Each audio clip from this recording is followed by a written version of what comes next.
நல்லா வசனம் பேசுறாரு, நல்லா நடிக்கிறாரு, அதனால நம்மளுக்கு விஜய் கொடுக்குது. அப்ப அவர் நம்ம எங்க வச்சிருக்கணும்? சினிமாலேயே வச்சிருக்கணும்.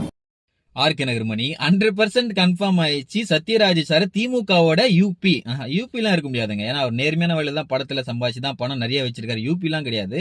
ஆனா திமுக 100% பயந்து தான் பேசுறாருன்றது கன்ஃபார்ம் ஆயிடுச்சு. நான் ஒரு பதிவு பார்த்ததுக்கு அப்புறமா நான் உங்களுக்கு காமிக்கிறேன்.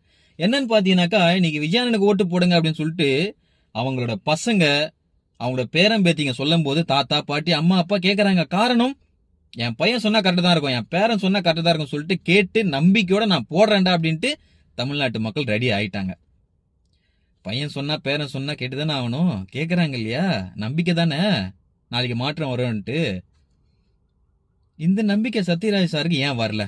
அவங்க பையன் சொல்றாருங்க, சும்மா இருப்பா, அவர் சைலண்டா வந்து சாதிச்சிருவாருப்பா, சும்மா இருங்கப்பா, அவருக்கு எல்லாமே தெரியும்பா, அவர் வரவே மாட்டாருன்னு நினைச்சாங்கப்பா, ஆனா வந்துட்டாருப்பா, இன்னொரு 10 நாள்ல சிஎம்பா, சும்மா இருங்கப்பா, ஒரு மாற்றம் வரட்டும்பா அப்படின்ட்டு பையன் மறைமுகமா விசில் சின்னத்துக்கு ஓட்டு போடுங்க அப்படின்னு சொல்லிட்டு விஜயானனுக்கு சப்போர்ட் பண்ணி பேசுறாரு.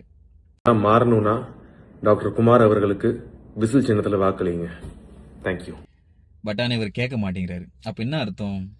சத்யராஜ் சார் பயமா இல்ல பதவியா?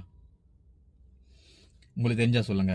சத்யராஜ் சார் அவர்களோட மகனுக்கு என்னோட மனமார்ந்த நன்றியும் வாழ்த்துக்களையும் பதிவிடுறேன். நன்றி.